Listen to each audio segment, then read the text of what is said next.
welcome to Hazel Loves Podcast. This is my first podcast and more to come. So, have you ever wondered if you're dating a narcissist?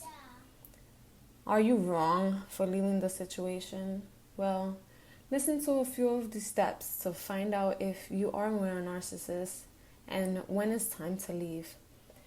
You're here because you are concerned. Concern is a validation to your health, and guess what? It is at stake. If you think these signs does fit, I could also give you more tips on how to handle the situation.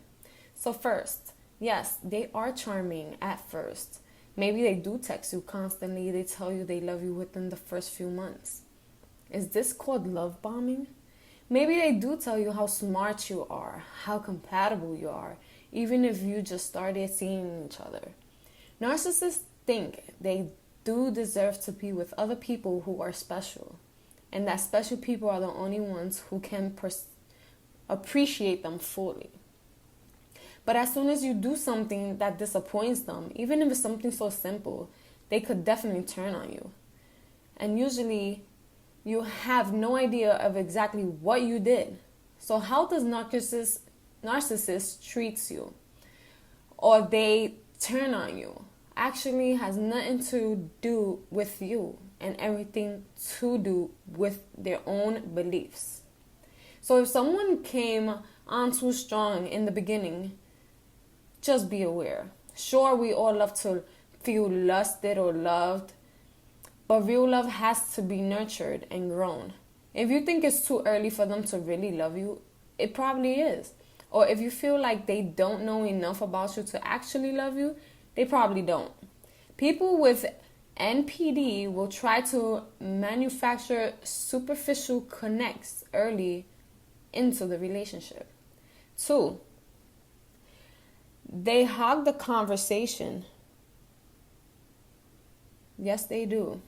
Talking about how great they are.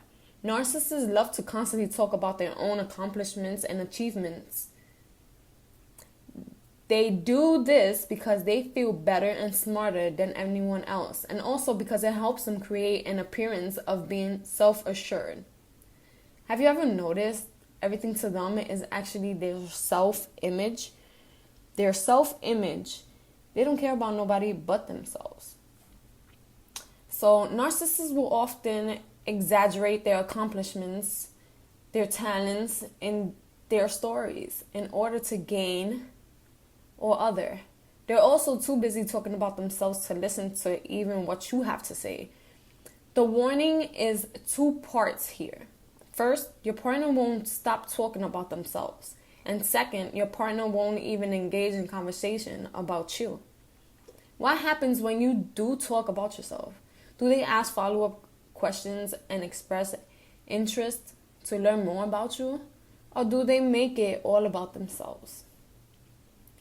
They feed off your compliments. Narcissists may seem like they're super self-confident. Most people with NPD actually lack self-esteem. They need a lot of praise. And if you're not giving it to them, they'll fish for it. That's why they're constantly looking at you to tell them how great they are. Narcissists use other people, even their own children. People who are typically highly empathic to supply their sense of self-worth and make them feel powerful.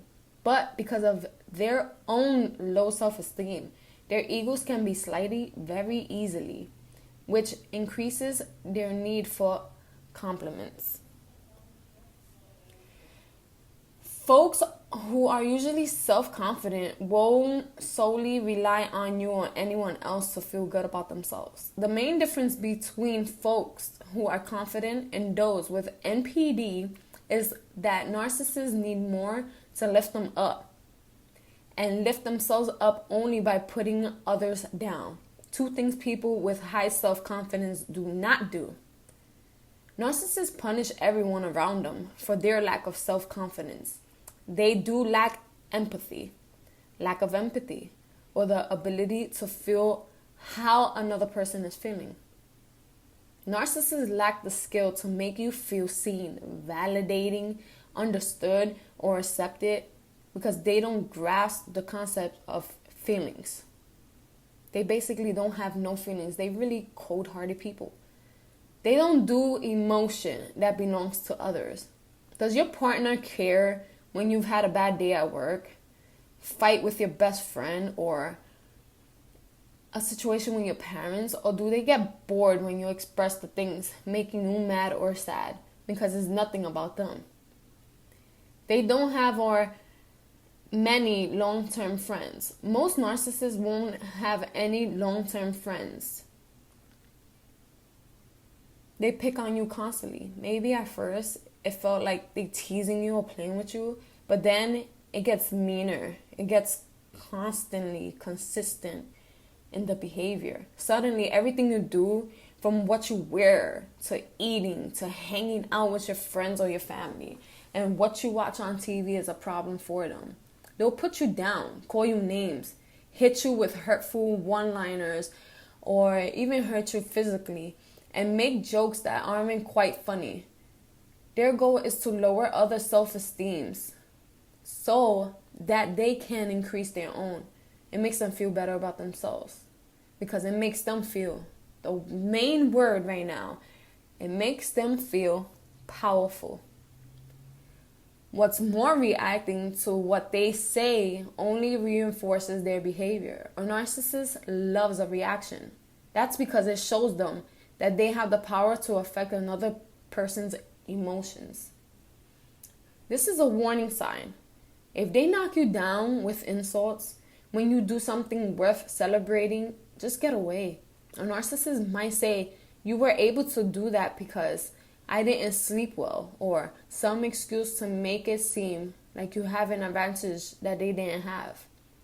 They want you to know that you're not better than them, because to them, nobody is. Signs of gaslighting including the following. You no longer feel like the person you used to be in the beginning. You feel more anxious and less confident than you used to be. You often wonder if you're being too sensitive. You feel like everything you do is wrong. You always think it's your fault when things go wrong. You're apologizing often. You have a sense that something's wrong, but aren't able to identify what exactly it is. You often question whether your response to your partner is appreciated. You make excuses for your partner's behavior. They do this to cause others in doubt of themselves as a way to gain superiority. Narcissists thrive off of being worshipped. So they use manipulation tactics to get you to do just that. Some narcissists will expect you to treat them like they're your partner so they can intimate emotional and sexual benefits, while also keeping an eye out for prospects who they deem superior.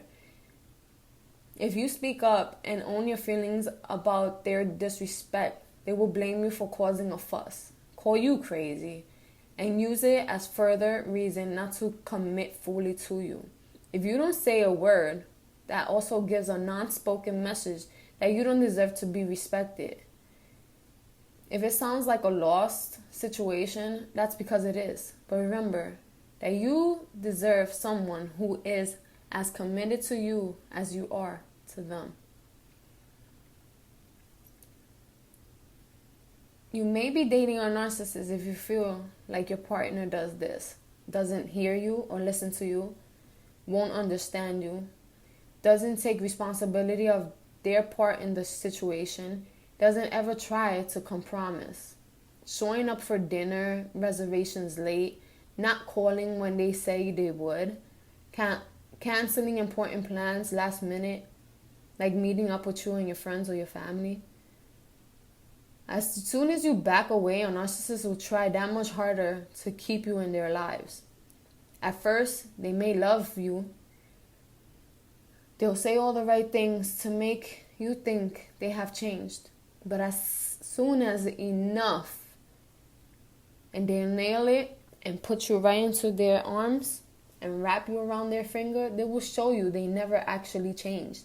And because of this, many narcissists find themselves in, on again, off again, romantic relationships until they find someone else to date.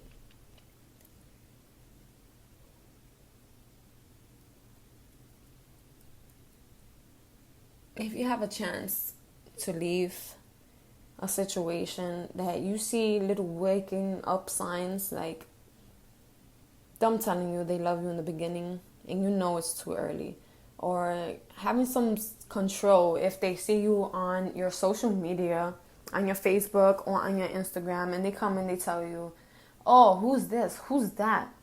Why are you friends with this person? Do not worry about what I have in my social media if I'm not worrying about yours. Those are little signs that you already know the relationship is not going to go anywhere. The relationship, it's not going to be trustworthy. It's not going to be worth it. Once it starts becoming self-controlled like that, they start with their verbally abuse, then it becomes physical. And once it becomes physical, sometimes it is too late to come out of the situation. It is hard to come out of the situation. So if you are listening to this and you know that you already had that past experience, then you already learned from it. But those of you who are in a situation now that you do not know what you're in, then all I can say and give that advice to you is get out now as soon as you can. Thanks for listening. I will be uploading more podcasts every week, so stay tuned, and I hope you enjoyed this one. Bye, guys. Given that's how we live it, don't be mad at the system, it's simply how we've existed. I hear a lot of people talking like they politicians and choose to be